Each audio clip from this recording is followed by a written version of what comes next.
Ladies and gentlemen, from an attic somewhere in, well, that'll have to remain between where I am and me. But somewhere from a dark attic far, far away, the James Whale Radio Show.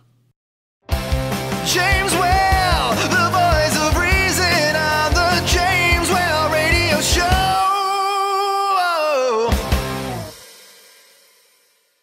Right now, welcome to the program, James Whale's Radio Show online.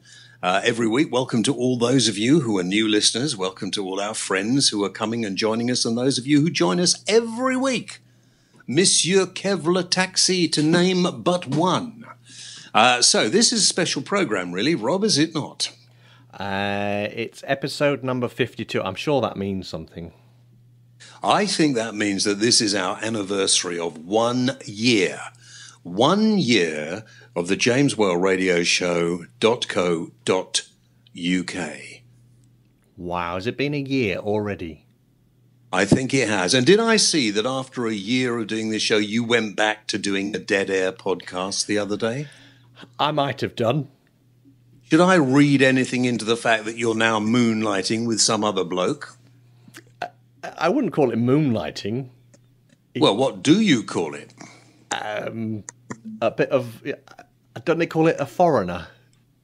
I don't know, but I'm really rather concerned here that the Dead Air podcast has been rejuvenated.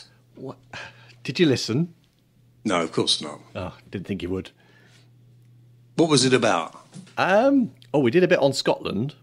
Oh, yeah. Good. Very good. Very topical. Yeah. We did a bit on Apple, like we did the week before. I talked about washing machines. Yeah. Which sort of moved into being a bit more environmental. And Nick had a rant about everything costing too much. Right. Okay.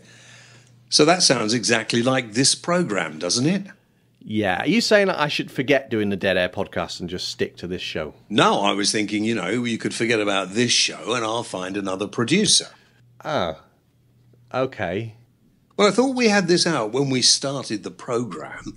I mean, what's his name? Nobby, or whatever your friend's name is. Yeah, Nobby, yeah. That we couldn't accommodate from your past program. You seem to be allowing him to slip back into your life. Well, you disappeared for 2 weeks. No, I didn't. I'm still here. Well, yeah. I may not be in the place I'm normally in, but I'm still here. You see, the beauty of the internet is that with my iPhone and a pair of headphones and a microphone, I can do this show from anywhere. This is very true.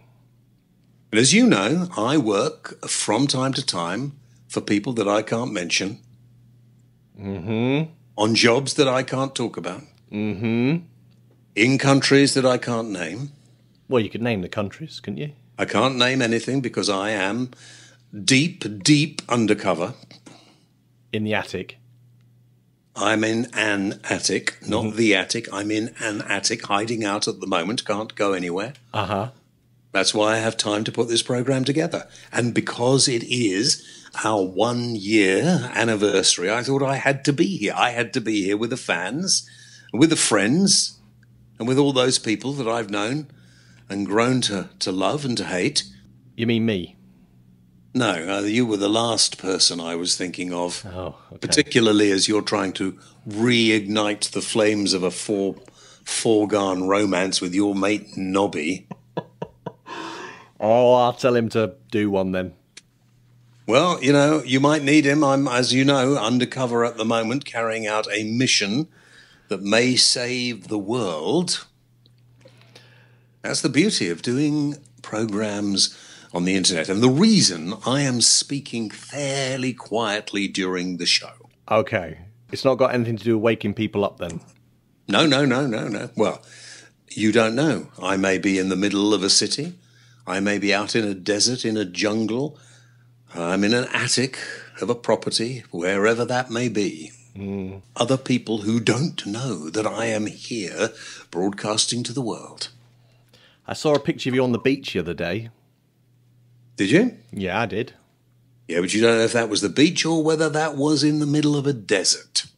Or a cleverly disguised backdrop. Yep. You don't know, you see, and nor will you, and nor should you. And if you found out, I may have to deal with you again. So anyway, listen, I want to get on with this. Never mind you and your bloody stupid friend Nobs. The first year anniversary of the show. Thank you very much indeed. And the first year, I have to tell you that this program is being done on the day that Scotland goes to the polls. Now, if I was broadcasting terrestrially, I couldn't really talk about it at all. But considering when you listen to this, I think the vote will have come in, won't it? They reckon 6 o'clock tomorrow. Yeah. And the reason I can tell you I'm undercover on a mission at the moment is because when people listen to this, I will moved on from the location that I'm in. Do you understand? What are you doing now? It sounds like you're wandering around. I am. Just a moment. Just wandering about. At the moment, just locking a few doors. I heard a funny noise just a moment ago, and I have to be very, very careful. Are you in some sort of Indian base camp or something? What's that? I could hear it in the distance. Do you know what that is? One of them Death Watch Beatles? I don't know. It's stopped. It has stopped now. I'm just going to go over to the window very quietly. Just have a little look out, see if there's anyone I can see. I've got a little attic window up here. Oh, it's hot. No. No, can't see anything. You sound different. No. Yeah, I can hear crickets. I think we're okay at the moment. I thought somebody was coming in, but I think we're okay. Good. I'm going to slip back down into the little cubbyhole where I was a moment ago. Oh, right, down the steps. Now, where were we? Oh, yes. Scotland. You're in Scotland? No, but I could be. And the terrible thing about today's programme, it is both the 1 year anniversary of the James World Radio Show .uk, whatever it is. 1 year on and you still can't get it right. No. jamesworldradioshow.co.uk. That's our website. Yep. And currently there are 52 hours... Ish. ...of me talking bollocks. But... And on this anniversary show, I think what we'll do is we will play some of my favourite interviews. Well, maybe one or two of them. Or bits of. Okay. But listen, everybody listening to this show at the moment, this is the interesting thing, knows whether or not Scotland has left the Union. This is a momentous time in history, and I'm sitting here in a time warp, not knowing one way or the other. So I'm going just to discuss a little bit about my thoughts on it, okay? Okay. And I know you've not got much intelligence, but if you want to chip in your rather limited capacity, feel free. Because, let's face it, the conversation you had on Dead Air Podcast didn't really go anywhere, did it? I thought you weren't listening. Ah, well, you don't know. I have people who do that for me and then report to me. Am I really that interesting that you have people listening to me? No, you're not interesting at all, but I like to keep an eye on things just in case. All right, then. You know. Now, listen. So, hopefully, or should I be biased? I don't give a stuff one way or the other. Hopefully, we will remain part of a union with Scotland, although it will change. And Scotland think that by remaining in the union that they will have a better deal than other parts of the union. In fact, the government of the day suggested they would have almost anything they want if they voted no to independence for Scotland. I'm here to tell you pretty much on that I'm pretty sure that won't happen, that the people in England, Wales and Northern Ireland do not want to see the Scots being given preferential treatment over the Union. Now remember, I am talking without having any idea of what the outcome of the vote is. But let's suggest, for one moment, that they voted no, and we continue to have a union where we have Northern Ireland, Wales, England and Scotland together. Good, as it should be, and nobody should ever have thought, in my view, without consulting the members of the United Kingdom. How did we get into a situation where Scotland themselves could decide on everything, and that the English and the Welsh and the Northern Irish had no chance to put anything in? I think that was wrong myself, and I think that the relationship with Scotland will now be strained, even though they voted to stay as part of the Union. And I think that the people of England will not want Scottish members of Parliament actually getting more power and more for the people of Scotland than the people in England, Wales and Northern Ireland. And I think there's a real problem looming for the future. I hope I'm wrong, but that's what I think. Okay? Now, let's assume, I don't know, everybody else knows listening to this, I haven't a clue. Let's suggest, and I hope this doesn't happen either really, that Scotland has voted for independence, that Scotland has decided that they are better at running their own affairs than the union of the whole of England, Northern Ireland, Wales, and they consider that they are better and can do a better job for themselves, which hasn't been the case in 300 years, and before that didn't do much of a job either. Now, my first thought, and I imagine the thought of a lot of people, is good riddance. You know, good. You want to go on your own. You think you're better than the rest of us. Fine. You carry on, but don't expect any preferential treatment from us. And if our government start bending back over backwards to try and accommodate you, there'll be problems here, I'm sure. The other thing is that I am concerned that there could be problems along the border, depending on the differences. And if Scotland suddenly economically do, as a lot of people have said, and as it looks as if it will, worse, and now that Scotland have found out that they can't have a monetary union with the rest of us, because that is what is said, and let's face it, if you have a monetary union, you wouldn't be independent anyway, there are going to be a lot of very upset Scottish people. I don't think it's going to harm us in England and those people in Wales and Northern Ireland either, but I do think it probably is going to harm our image outside of the British Isles, that Scotland think that they are slightly superior and want to go their own way. So there we are. You've made your bed. You have to lie in it. Remember, I haven't a clue which way the vote went. I have no idea. And when you hear this, I can't influence you because I don't know. Either way, I think the fact that there was a referendum like this and that David Cameron and Alex Salmond allowed this referendum to be the way it is, has damaged permanently the relationship that we have with Scotland. I think there is a problem, and I think whether it's yes or no, that England and Scotland will not have the same relationship again. And I'm sad about that. I am very sad about that, because I think nationalism is a bad thing.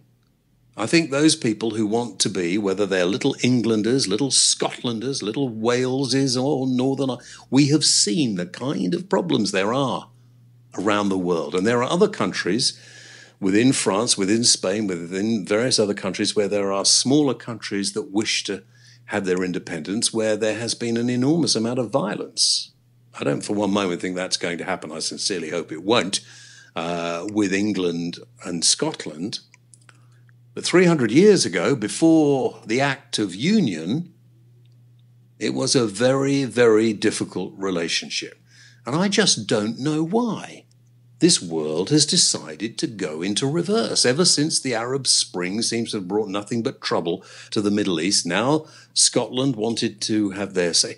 We seem to be going down a dark and dismal path. And I'm sure those religious people amongst you will probably say, well, it's all written, it's all foretold. What is it about the human condition that does this? So there we are, that's my thoughts on it, without knowing the way the vote has gone. So, Rob, what do you think in your heart of hearts the vote will be? I think it'll probably end up being a yes. And your thoughts on that? Well, I think it's a terrible shame. And I think if it was a no vote, I don't think the yes people would let it lie. Well, I think it may be right. I don't even know. I hope we will continue to be as we are. But even if it is a no vote, which I think would be preferable for all sorts of reasons, because I think if it's a yes vote, when Scotland realises that England will not be accommodating them in a monetary union and will not be giving in to any demands they may have, and will have to, we'll have to put in some sort of border controls. Otherwise, we'll be having the same problem we have in Calais, with people going around getting into Scotland and trying to come into England. Very true. Very true. So I think, I'm sorry, but I think Alex Salmond has done the Scottish people a great disservice. Particularly when I've never seen an argument that actually explains to me why they think they will be better off on their own. They might not like the government that we have in Westminster at the moment, and we might not like the government we have in Westminster at the moment, but come the election, you have the chance to change it. I don't think the way they voted is right. I don't either, and I think they were allowed to do whatever they wanted, and I think David Cameron said, oh, well, it's got to be a yes or a no, and that's it. Was a bit silly because they could have had somewhere in between, to be honest. Well, I think it should have been a yes or nothing. It should have been, If you want a yes, then you vote. If you don't vote, it's automatically a no. Yeah, I agree. Anyway, listen, let's celebrate our year on in a very momentous, some may think traumatic, momentous time for this country. By one of my favourite interviews we did during our first year of broadcasting with the fabulous Boy George. James Well, radio show. Are you there, George? Yes, I'm here. Good. How many phones have you got in your house? Only 3, but they're rubbish. I've really got to replace them. Oh, dear. Right, are you ready? Yes. Actually, I like that bit. We'll start off with that. We can always sort of... I think everybody has to have 3 phones in their house. Well, it's a system, 3 phones in different rooms, but unfortunately, sometimes they get misplaced and they don't ring, and one's out of range and all that kind of stuff. Tell me, listen, I am fed up to the back teeth with this weather. Yeah, the weather doesn't bother me, really. It's quite cold, though. It's quite cold, but it doesn't really bother me whether it's sunny or raining or whatever. I always have a good time. Oh, well, that's good. You're lucky. Every time it gets dark and damp and rainy, I get depressed. Really? Yeah, no, I'm quite depressed with this weather. I want to see the sunshine. You see, I remember years ago reading this thing that said never let the weather sort of dictate your mood of any day. I don't know. Let me ask you, because you've gone through your kind of dark, depressed sort of times. How come you're so happy now? Every time I've seen you interviewed, or every time I've heard you speaking, you sound in a really good place. There's a lyric on my album that says, "Here in the darkness I became the light. I had to get it wrong to get it right." And I think that really sums it up. I think, the thing is, you're talking about being depressed, I suppose, because it's more of a kind of chemical reaction in your body. Which in my case, it was putting chemicals in my body. No, in my case, it was more self-inflicted kind of, behaviour. So, I think once you kind of make a decision to stop that, it kind of stops clouding your vision, and you can kind of see, what's good about your life. But also, I think getting older is a huge thing. I think you get older and you suddenly start thinking, I'm too old to do this. I'm too old to behave like this. And, not to go dancing or anything like that. I DJ a lot in Italy, and they go out in their 60s and their 70s, whereas over here, people get to 30 and they sort of give up. So I'm more Italian that way. But I think, it's just getting things in perspective, really, James, Well, yes, I'm a bit older than you, and when Culture Club first started, I was playing records on the radio, and so, and then I kind of ended up not playing very many records and never shutting up, which I don't know if that's good or bad, but maybe now in my old age, I should become a DJ again. You could do. I mean, actually, funny enough, Mikey and Roy from Culture Club are in my living room right now.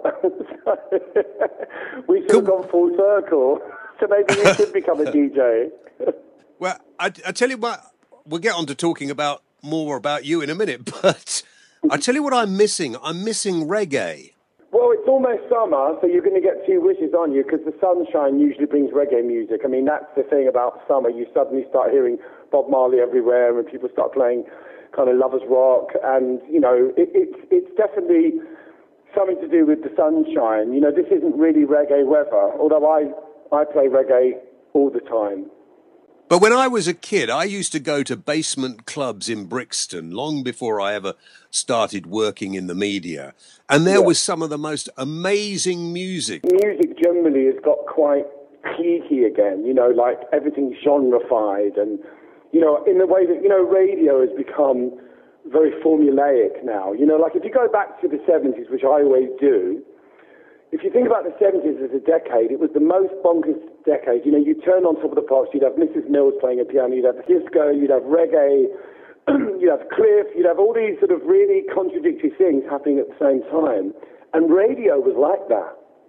Now, you have to kind of make a record for radio. I mean, I don't, but if you're a kind of young artist, it's like, which format are you going to fall into? And you hear a lot of people saying, oh, so-and-so's the new Adele, even though Adele's only made a couple of albums, you know.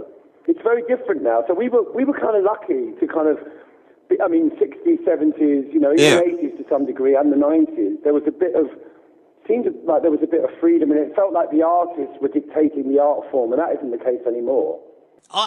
Is that true? I mean, I thought back in those days, it was really difficult to get a record deal. It was really difficult to get a job in the media. Now, people are starting up their own record labels. There are radio stations everywhere you look. It seems to be a lot easier, surely. Well, I think I think the irony of all of that is that, you know, technology has allowed greater access to a lot more people to make music, but they're all making the same record. Everybody's making the same record because everybody's got their eye on the fur coat. Everybody wants the kind of the lifestyle that assumedly goes with the career. You know, if you take someone like Lady Gaga, she looks amazing, but her music could be any EDM artist to a certain degree. It seems to be there's a formula for making successful records.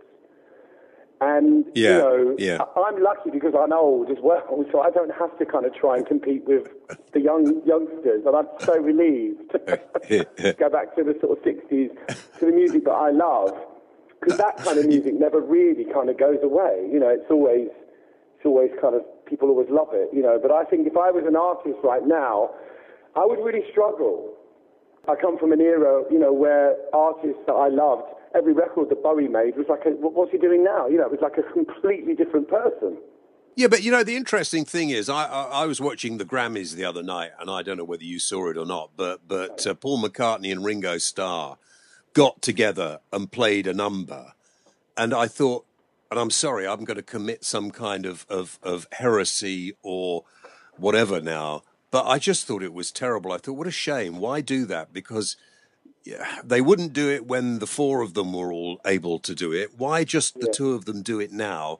And it's not as good. I didn't see it, but I'm kind of a little bit like, I'm always very uncomfortable about saying anything horrible about Paul McCartney because I just feel like he's done so much to kind of contribute to kind of music in a way over the years, and has this incredible legacy.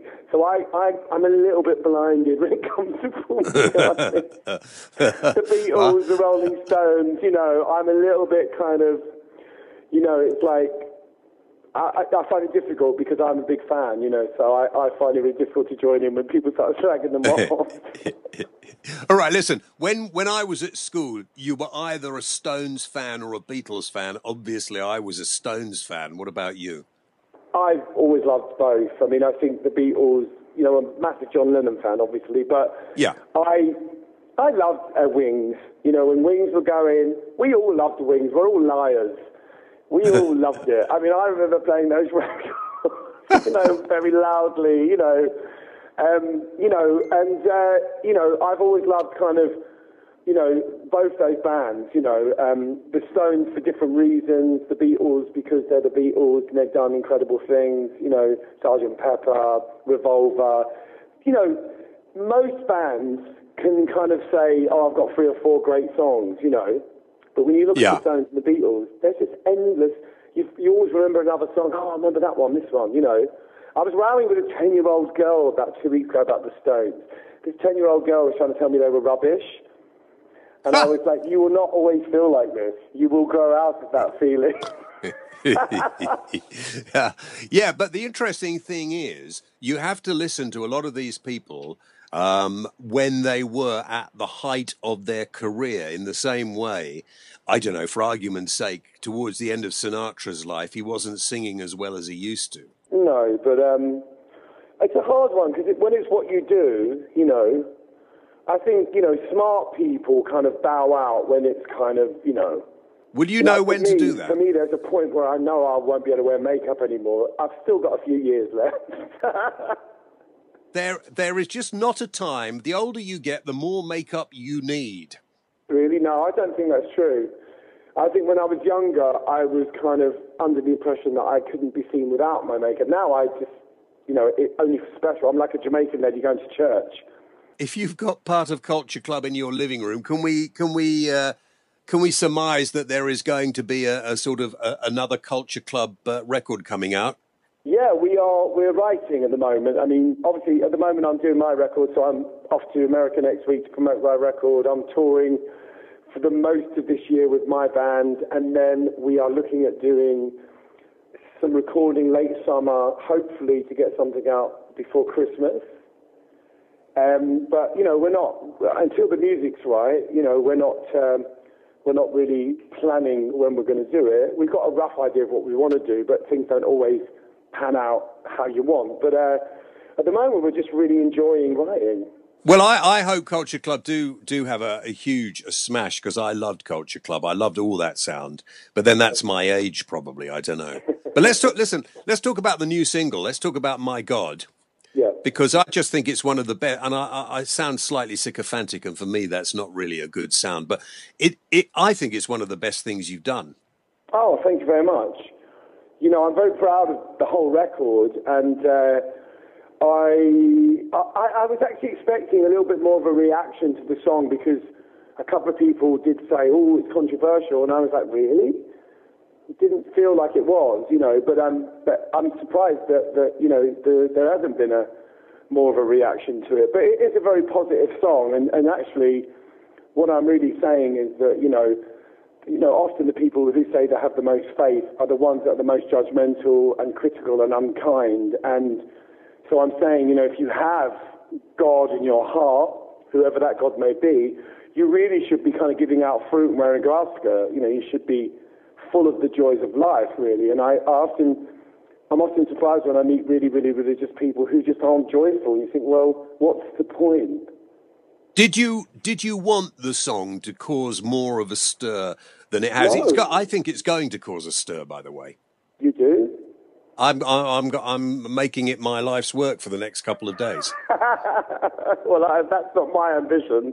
I just want people to kind of sing along and love it, and you know, it's kind of a personal story as well, you know, because it's about an incident in New York where a guy came up to me in a bar and gave me a kind of Christian pamphlet, and at the time I obviously was annoyed, because I thought, well, it's a bit of an assumption, you know, how do you know that I'm, you know, a godless creature? But actually, in hindsight, I was a bit of a godless creature, and I was in a bit of a mess at that time. So years on, I kind of remembered it and just thought, you know, isn't that funny that happened then? Do you know what I mean? The way that the universe sometimes is a bit like a mirror and kind of reflects sometimes what you don't want, you know, but, you know, in hindsight, maybe it's something that I kind of probably did need a bit of. So I kind of now look at that situation in a slightly different way, you know. Was that was the time when you ended up doing a bit of community service in New York and stuff like that? Yeah, it was prior to the to the kind of to the iconic moment of me in Orange. Yeah, so it was a bit before then, but it was, you know, it was the period leading up to all of that kind of chaos that came. Yeah. Was that good for you, do you think? At the time, you know, I called it my media service, because I know that, you know, at around the same time Naomi Campbell got community service, but she was put away in a sort of, you know, behind walls, and I was taken to the heart of Chinatown with the sort of police commissioner in every shot, making sure he was getting photographed. So I was a little bit like a lamb to the slaughter, really. I mean, it was quite heavy. I mean, I had 500 photographers following me around, and it was it made the situation certainly more difficult. You know, it was like relentless. So it felt a bit like a kind of public flogging for me, but But, at the same time, it was quite surreal, and I did kind of have a few moments where I just kind of stopped and thought, what have you done? How have you pulled this one off? I mean, I did have a few kind of, oh my God, what have you done now? Changing the subject, I just want to, who's the guitarist on My God? It is Ali from Texas. Brilliant. Yeah, Ali, and then also John Themis, who's in my band. But Ali played the lead, kind of feedback, sort of Bowie-esque guitar, really. That's what we were looking for, and he was great. He played on a few tracks, actually. I mean, it had to me, it brought back a little bit of Jimi Hendrix as well. Yeah, well, all that stuff, the 70s, as I said earlier, was kind of when I was growing up, so that was my real education to music. I saw The Who when I was 14, Lou Reed. I saw Bowie when I was, I think I was around about 13, 1973. So I saw a lot of amazing things around that time, and they've really stuck with me. You know what I mean? All of those kind of bands, early Dylan, stuff that I kind of discovered through Bowie as well, really. Do you know one of the most amazing artists I ever met and I knew and I saw was and you'll probably know, you will know him, of course, called Edwin Starr. Edwin Starr, huge Motown legend, who had one of his, the biggest record was War, and that War kind of got him thrown out of the States, and of course he lived the rest of his life here in Britain, and he came on my television show many years ago, and he did a great version of War, and that song is so relevant to today. Yeah. And nobody's ever covered it. No, I mean, I think, there's a lot of things that, for example, interviews that you used to see on TV and you think they'd never be broadcast now. Things like, I saw some old Julian Clary interviews recently, and I was just thinking, oh my God, he would never get on TV saying that now. And probably some of the things I've said in the past, I probably wouldn't get broadcast. We have become a little bit more conservative, I think. And also, I think on the radio, you don't really hear the same sort of records. If you listen to the kind of classic radio stations, you only hear certain things over and over and over. Pretty much what you hear on commercial radio is the sort of the hits repeated kind of hourly. So there's a lot of music that you don't hear unless you go on YouTube. But that's changing. I mean, this radio program I'm doing now goes out on the internet. It also gets rebroadcast by lots of smaller radio stations as well. And it means that you can get an audience all over the world, and people are actually wanting to hear stuff that they're not just having shoved down their throats, if you like. Yeah, obviously for us, we didn't have the internet. It's one of the weird things about the internet, because it's given us access to so much, and yet people don't really use it. Often I tweet a lot about food. I'm a bit obsessed with food, and I'll put an ingredient up or something that I've made, and people say, what is it? And I just think, Google it. Everything you want is on the internet. If you want to find out an old jazz singer, it's all out there. And people don't use it. They really don't. And I think that's one of the great things about the internet, is that you can find the most bonkers, obscure things, George, good to talk to you. Listen, I've enjoyed it.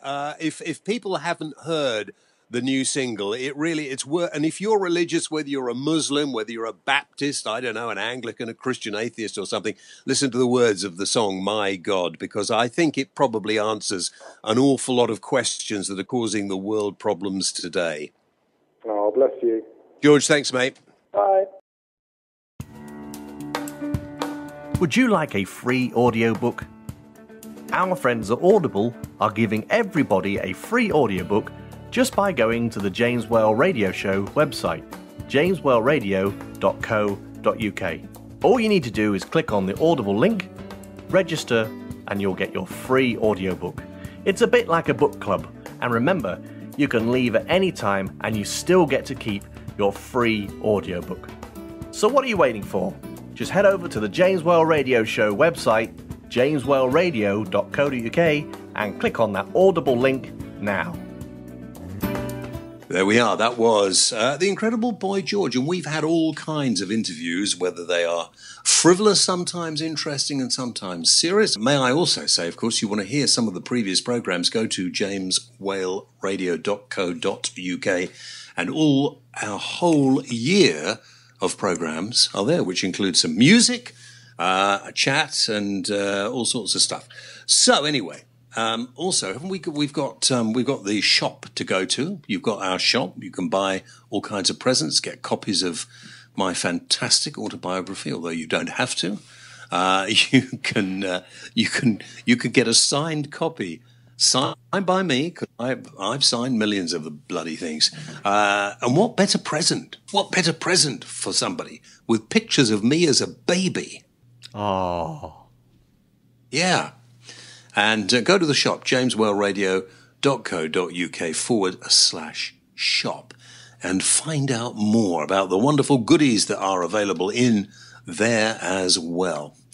So I've had my thoughts, as you heard before, about Scotland. And whilst you're mulling those over, why don't we have a bit of music? We've, over the last year, brought you loads of music from various people. This is a group called Black Heart, which I quite like. I think it's quite good. The album they have out is called Satellite. You can find out more about this on iTunes as well. And the track from the album, The Sky and I.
Now, Robbo, I think it's very important, of course, bearing in mind this is our birthday show, and we should nail our colours to the mast, I think, that Prince Harry, one of the few red-headed members of the royal family, strangely enough. There's more than one. I can't think of another one, can you? I think was Prince Michael of Kent, didn't he, when he had hair which was not grey, wasn't he? Red? Anyway, I don't know why I threw that in, just thought I would. How can anybody, I asked this question, of course, on Facebook, how can anybody not be a supporter of the royal family when Harry has been doing such amazing work and seems like a great guy? And don't somebody tell him it's all right for him. Look at all the money he's got. He's just inherited 10 million. Look, none of you, or me, or Rob, whatever he thinks, would want to be in that position. A lot of people found it difficult, and over the years, if you look back in the history of British royalty, you'll see there have been some very strange people who've done very strange things, from Henry VIII back to, well, loads of them, because you have no choice. No choice at all. He actually could be a complete and utter waster. And he's not. And he has no choice, by the way. He has no choice but to fulfill the role of the prince. He's never going to ascend to the throne. He's not going to be a major player in the royal family, but he has found a role for himself, which I think is vital and very important and helpful to us as a nation. What have some of our listeners said, Robbo? Jenny says they get enough support from us as taxpayers. Well, it just shows, Jenny, that you don't understand the situation, doesn't it? I mean, quite frankly, Jenny, you should know better than that. Chris says... Next question. I'll deal with them this way. You just shout the questions out. I'll deal with them. Go on. Well, the answers to your question are... Chris says the boy is a hero and a credit to the UK. Absolutely right, Chris. Thank you. Next one. Martin says, reckon old Queenie told Wills and Kate to pop another one out so Harry hasn't got a chance of being the coolest king ever. Well, I don't think Harry's got a chance of being the coolest king ever anyway. But quite frankly, I think your language... What was that person's name? Martin. Martin, you should be ashamed of yourself as well, to be quite honest. Queen asking... Kate to pop another one out. I mean, what sort of language is that? Victoria, being an army mum of 2 boys, I love the games. Well done, Harry. Yeah, the Invictus Games is something that I think Harry should be incredibly proud of, and we all should be proud of as well. And it would have been nice to have seen a little more in the way of politicians who are involved in sending guys and ladies to war, being there and showing their support as well. Next one. Mark says another PR stunt. Mark, what's it like being a lonely old git? I suppose the fact is that you've got very few friends and you have to be miserable and cynical. It can't be very nice being you, Mark. Next. Michael says born into hereditary privilege. Yeah, and your point is that's no answer to my question. Well, he says not good, simple. What? He says that's not good. That he's been born. What's not good? That he's been born into this hereditary privilege. I'm afraid that's the way it is. And if it wasn't that way, we'd all be arguing about who would be there. Or we'd want democracy. And let's face it, we've seen how democracy pans out, haven't we? So the fact that we have a hereditary monarchy, let's be grateful. That's what I'm saying. Let's be grateful that we're getting people of the standard of Wills and Harry, who, of course, have managed to turn the monarchy round quite a lot and bring it into the 21st century. And the whole point of this discussion is how can you fail but to support somebody like Harry, who is doing, I think, a momentous job. He doesn't have to do that. He could sort of hide away, keep out of sight, do very little. But he's chosen not to. Next. Ian says, I only ever thought of the royals as tourist attractions and I didn't care much for Diana. Yeah, another miserable git. Go on. Richie says, some people are very bitter. Do you know, that's it. Richie, you are so right, mate. When you read some of these things and you listen to some of them, like that last one, there are some people who just feel that life has passed them by. By the way, if you want to come back on this, jameswellradio.co.uk/Gmail. Feel free. Is that not right? No, doesn't matter. It's close enough. Well, It's Well, jameswellradio@gmail.com. yeah, that'll do. Yeah, Fine. that'll do. Yeah. You want to come back or go to Facebook site? Just put James Whale in the search engine. I'm sure you'll get there. Yeah, James Whale in the search engine. I'm not the gay film director. Frankenstein. Right. Yeah. Okay. So next one. John says, I would support them if they gave me a bit of their cash, but not too much. John, you wouldn't know what to do with the cash. It wouldn't make you a happy man. Trust me. Okay, next one. Daryl says, he's a ginge, so he's brill whatever. Yeah, I agree with that. I've had a couple of ginger friends stay with me recently, and I don't think you're wrong. I don't think you're wrong. Good. So that was nice. I enjoyed that. That was almost like bringing back the old phone-in, wasn't it? I tell you what, I think we'll do this in future. Well, I have to read them all out. You read them out, and Yeah. I'll retaliate. That sounds like a good plan. A good plan for the new year. Yeah, and a good plan for the new year is I would like, and the new year starts now for us, of course, next. I'd like to find out a way we could maybe once a month do this program live and get phone calls. I wonder if there is. There certainly is. We'll look into it, though. Yeah, okay. All right. Now, one of my other interviews, a more serious interview that I did over the past year, and I thought because of the way things are falling apart, you know, we've talked about ISIS, which I find giving them a name actually gives them more credibility than I really think we should. Talking about these monsters who seem to hide under the banner of being Muslims. And you know, the other thing I'm getting fed up with is that we are I don't know. I don't know what it is about religion. I really don't. And as people know, I'm not a huge fan of religion. And some people need it. I understand some people need it. They hang on and cling on to the thought that whether it's the Torah or whether it's the Quran or the Bible, people hang on to the fact that this is the word of the deity that actually means everything to them. And I'm not being sarcastic or cynical, you know. People need it and they believe it, and I understand that. But this whole thing of somebody saying, because you don't believe what I believe, you're worse than me, and because you don't believe what I believe, you're not as good as me, you're not going to be as good. And, you know, and this is what some of these freaks are doing. And you know, I've said it before, I'll go back in history, it's not just the Muslims at the moment, it was the Christians.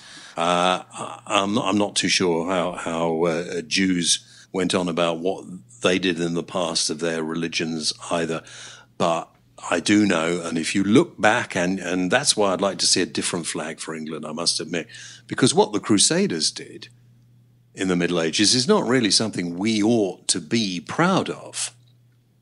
It really isn't. And in a way, in a reverse way, isn't Islam supposedly 800 years newer than Christianity? Something like that, anyway. And so you go back and you find that people have always been the same. So all these people, even now, people's religions make them upset about what sort of sex you like, you know, what sort of food you eat, whether you drink alcohol or you don't. Just for goodness sake, get on with your own lives.